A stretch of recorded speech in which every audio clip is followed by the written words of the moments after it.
Hey guys, Dave RTC coming to you in another video. This is going to be a live gameplay of Rebecca vs Sakazuki. Definitely let me know if this is landscape mode. I definitely recorded on landscape. I don't know if I have to change like a setting to make it look like landscape mode. So I do apologize if it's not, but I think I got it this time.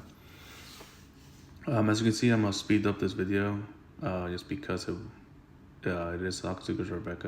It went almost to overtime here, so just because, you know, there's both decks take some time for combo decks, especially for Sakazuki. So I didn't, you know, with locals, I don't try to rush anybody. I want everybody to play the best they can. So that's why it took a long time for this video. I mean, for the match to end. So anyways, Sakazuki went first. I'm on the dice roll. You want to always go second. Activate Rebecca's ability, grab Kyros, and then one drop Rebecca to grab a 2k counter, just because Sakazuki is going to try to swing, usually with 6k. Here he swings with 1, so I'll give him a 1k counter. And then he plays Hina and draws a card. Hina and the Kuzan are pretty good because it keeps the Sakazuki able to have cards in hand. Here he's thinking to activate its second effect by trashing a card and grabbing another card. Yep, there he goes.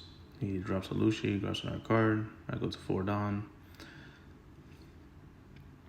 Here I'm thinking, do I just pop this Hina to reduce the pressure, or do I not and build Orlumbus? But I went ahead and just popped the Hina with Koby, so then I can activate Rebecca's ability and then pass turn.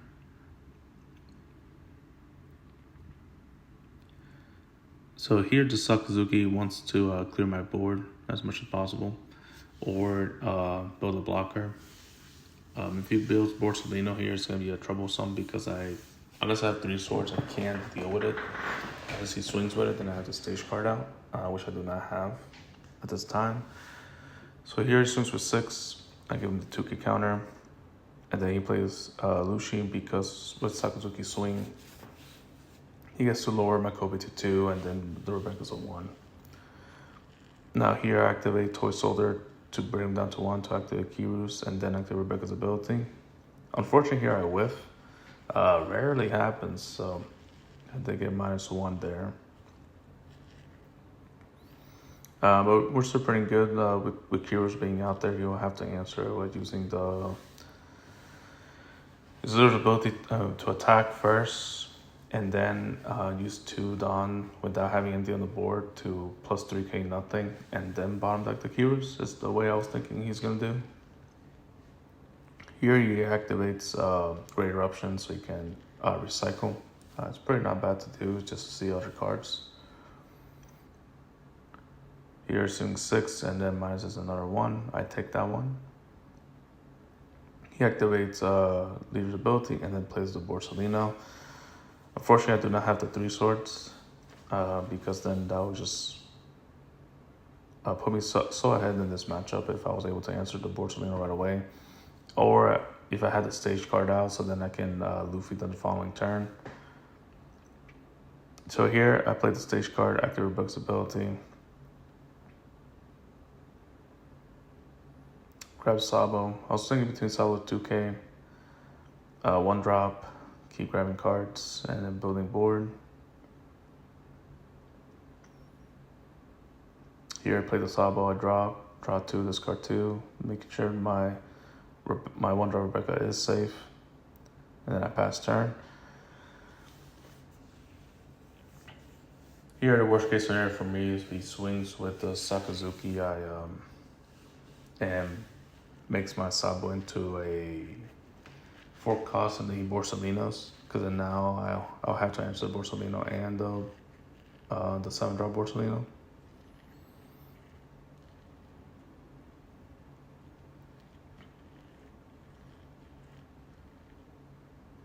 I think he's thinking to use his Leader's ability, but not 100% sure here. I kind of forgot what he was trying to do, but there he goes. He swings 6. I'm using my Sabo in a 1k because I just figure he's gonna bottom deck it. He Great Eruptions it, so it's down to a 2 cost. So then now he can activate, Hound Blaze, swings with 8K. I probably will take this 8K for sure. Yep. So another way to get rid of the Sabo, so that's the reason I'll block with it. You want to use your blockers before they get bottom deck, so at least you use some utility with it. Here he Hinas into a brand new, into another Hound Blaze, so I know he has that. Here I have an option to either clear this Bartolomeo, but he had a lot of cards in hand.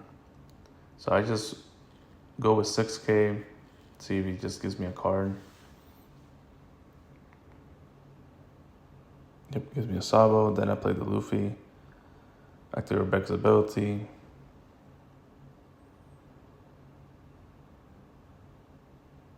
Grab the 2K, and then I swing 8K.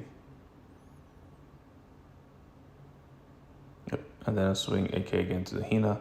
Again, the reason I want to use the Luffy's ability right away is because most likely the Luffy will be answered. So I want to at least get the value and relieve the pressure. Always very thing you want to do against the matchup. Going back to like the same thing I talked about before, that Luffy with stage card helps you against decks that go wide. And Sakazuki kind of goes wide, not as much as Red Purple Law, but both you really need the stage card and Luffy. That's going to help you towards the mid and late game. So that's what I try to grab when I mulligan. The 10 drop here is not as good just because it can get answered by Ice Age into a leader attack, into a Bartolomeo, for example. And there's other ways that they can answer it. If they don't answer the 10 drop, then yeah, you're very much ahead. But in 9 times out of 10, the card that's going to help you in this matchup is the stage card with Luffy. So that's the cards I tried to get. I tried to either see the stage card or 1 drop to then search for the stage card, and then eventually grab the Luffy.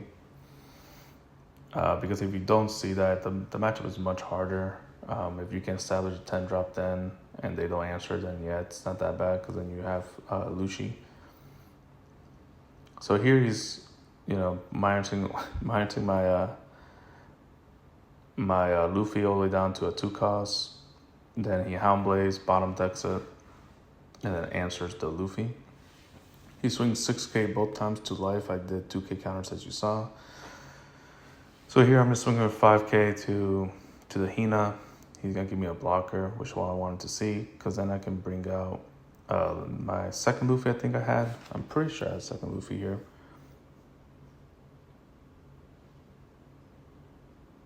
Maybe I don't, because why am I thinking so hard?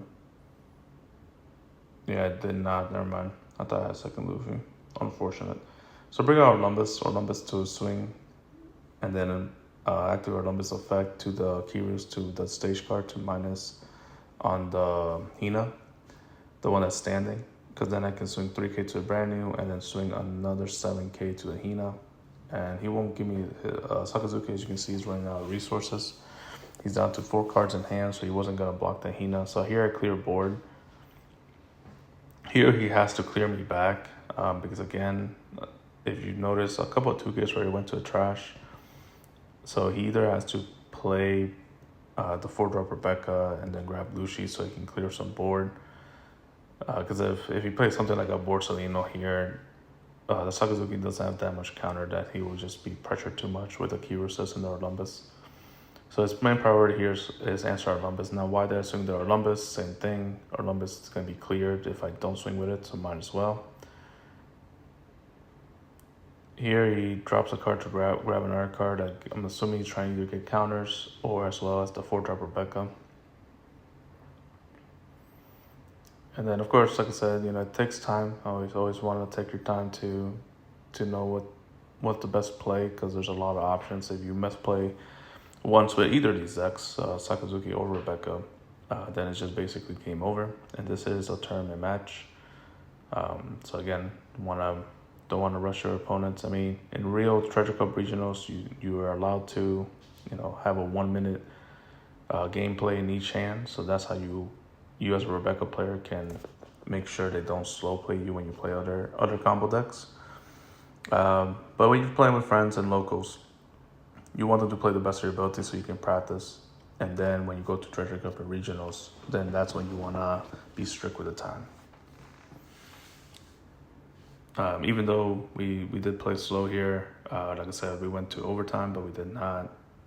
Technically, if this was a real Treasure Cup Regionals, we did not go to like time. So even though this is taking a while, you can see that even if you and your opponent plays this speed, it's still able to end the game without losing to time. So main reason is because Sakazuki will have more life than you towards the end. Just because we don't want to attack their life until we have full control, like I mentioned before, because you don't want to give them resources. Here, while I said that, I went ahead and swung both 5Ks to life, and he gave me both because he needs resources, so he goes down 2. And the reason I did that is because you can see I had cards to clear his board. So I was pretty happy with my hand. I grabbed a Gum King Kong there. So now I'm threatening lethal, and so he has to clear his board and not even focus at life. And that's the reason I went ahead and put him into a lethal range, just because I was able to clear that board. If I wasn't able to clear that board, I wasn't gonna do that. I was just gonna either build my defensive and keep him at 2 cards in hand.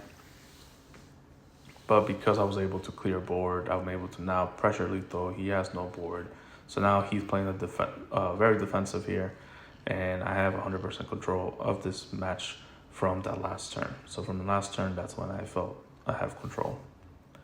Other than that, it was back and forth. Here he swings 7K to the Hina, trying to clear it. I'm gonna hit that block with Rebecca because it's gonna get bottom deck either way. He plays a 4-drop Rebecca, grabs Hina, he minuses 1 with the Sakazuki to the Hina anyways, and -4 to my Lucci. So then when he played Lucci, he was able to clear. And now he has a board hand, but remember he did lose hand size there. Dropped 2 cards in hand to do that ability, so now I just have to clear back. Activate Rebecca's ability. Just again, you want to keep your hand size, you want to keep the pressure going, just because that is your advantage against Sakazuki. I grab Mansherry just because I'm able to combo with the Mansherry when I need to. Here I swing 5K to Hina, he gives me a 2K. Now he gives me the Rebecca blocker. So here I'm thinking, okay, how do I clear both cards? And then I just play the 1-drop Rebecca, grab Luffy, and that's like the best thing I can see right there. Because now I can clear both. So I swing 8K to the Lucci and then 8K to the Hina, clearing both. And now he has to clear this Luffy. If not, Luffy's gonna threaten lethal again next turn. And if he clears without playing a blocker or anything out there to defend, then I just still end the game because I have double Kyros with King Kong gun. So here he has to play either double Rebecca and then clear my Kyroses. But the problem with the Kyros is it can't be cleared by effects, so then he has to have something like Hound Blaze. So definitely hard for the Sakazuki here. But like I said, as a Rebecca player, I did start having control 2 turns ago, and that's why you can see the momentum has shifted here. So really nothing too much that the Sakazuki player can do, unfortunately. I'm trying to think if there's a way, like, if he 10 drops Kaido here and gets 4 cards in hand, he wastes his turn and then swings 5K, I do a 1K, and then I end the game with King Kong gun and Luffy. And if he does drop his whole hand, then I still can control there. So 10 drop Kaido is not the answer. 10 drop Kuzan is not the answer. Ice Station to a Bartolomeo, but then he has the 2 Kyroses, so he has to play a blocker here. And then just pray I can't clear the blocker efficiently. So here he goes, Mansherry. Mansherry returns 2 cards to the bottom deck, and he's gonna grab the 4-drop Rebecca. He doesn't do the return 2 yet. There it is. Yep, there he goes. He returns 2 cards. At this end of the game, it doesn't matter what cards you return for the Sakazuki player. You just go ahead and return event cards all the time because you're never gonna see them. As you're not, Rebecca, it doesn't matter what cards you put on the bottom deck because we are gonna see our bottom decks. Sakazuki doesn't really see their bottom deck ever. Not that I've seen. So here, did he grab the Lucci? I'm pretty sure he's grabbing the Lucci. I don't know if he already targeted I just kind of got sidetracked there. Or he's thinking what to grab. One of those two things. My end, I'm just organizing my Don, you know, making it look nice. So I think he regret Lucy, and then he played Hina. He minuses 4 to the Luffy. So here he's gonna have to swing. So then he minuses another 1 to the Luffy, and then he Lucy's. So swing 7 to life. I take it. And then he actually Hound Blaze. So -4 makes the Luffy to a 3. And then swings with Sakazuki, minuses 1 to the Luffy, makes him a 2, and then he Hound Blaze bottom decking it. So that's how he was able to get rid of the Luffy. But now he only has 2 cards in the field. He only has 2 cards in hand. I'm thinking, do I just go for it? Do I just... Because I think I have Bastardo in hand. So I'm like, do I just Bastardo and then King Kong and then go from there? But I'm like, but the problem is if I do that, then he's going to go back to 4 cards in hand. He's going to have the Hina out, and I'm only swinging for lethal with 8k, which is not enough. So I just went ahead and just wanted to clear the Hina. He gives me a card in hand, so he's down to 1 card in hand. I cleared the Mansherry, and then I just swing 5k both times to the Hina. He gives me the Rebecca and a card. So here I play the Mansherry, grab Rebecca, from Rebecca, grab Koby, activate Koby, clear the Hina, and now I have a blocker out, plus Mansherry to recycle, plus activate Rebecca's ability to stay at 6 or 7 cards in hand. I completely forgot how many cards I have in hand. But definitely was between, either I had 5 or 6 at the end of the turn, activating Rebecca's ability to put me up to 6 or 7. And now I have a complete board control, and Sakazuki only has 2 cards in hand. There's another problem with Sakazuki is that you want to have cards that will recur you cards in hand, because when you're down to 2 cards in hand, you can still combo, but then if it gets answered, there's nothing else you can do. And into a full board control against Rebecca, then you just lose the game. Here he swings 5k. He swings 5k to the Koby. Because if he did, I think I just gave him a 1k with a Sabo. I should have given him a 2k. That was a misplay from the both of us there. Unless I gave him 2 1ks and I just missed it. So I do apologize that that was a misplay, but that should have been 2. Either way, he answers both back to me by playing Rebecca, grabbing Lucci, using Lucci, and then popping 2 cards. So here I just Bastardo into King Kong. Gives me 2 cards. Here I was thinking, do I just close the game out with, again, 8k swing? But I gave him too much cards in hand. In hindsight, I should have, because I'm pretty good at life right now. I should have just went for it, because again, Sakazuki doesn't have too much counters in hand. So in the end, 8k is actually not bad when they only have 2 to 3 cards left in hand, because most of the time they don't have any more 2k counters. So I did misplay there. I should have just ended the game, but I was thinking there's no way he can clear both Kyroses. He already played 2 Rebeccas. I'm already clearing the Mansherry. So for him to recur another blockers it's not gonna be possible. Here he clears 1 with Hound Blaze. So if he's not able to clear this other Kyros and doesn't play a blocker, then I just end the game. And so he swings, I think he swings 7 at life. I'm just going to take it because Sakazuki does not have rush. And then I have another attacker with Rebecca if I need to, if it gets down to that. Here he swings 6k at life. I give him pretty sure it was 6k at life. I should just give him a 2k. Oh no, it was more than that. It was like, must have been 9k swing. I gave him 10k. Here he plays Rebecca. And he can grab a block. I mean, he can grab a blocker. He should just grab a 2k here to hand. He was trying to grab Brian Yu, but I just reminded him that he can only grab 3 to 5. So here he should just grab either Tashigi, put the Tashigi back in hand to just have defense. But here I'm just going to clear and then swing 11k with Kyros. So even though if he had 2k in hand, it didn't really matter. Because he had 2 1Ks plus a 2K would put him at 9K if you grab the Tashigi, and I swung with 11K. But that is a match. Hopefully you guys like it. Hopefully I was able to explain the matchups there a little bit better. This is live instead of the sim. Definitely guys, let me know what you like better, sim versus live. Let me know if there's anything else I can improve. And again, I do apologize if this is not landscape mode. Hopefully it is. But other than that, thank you guys for watching.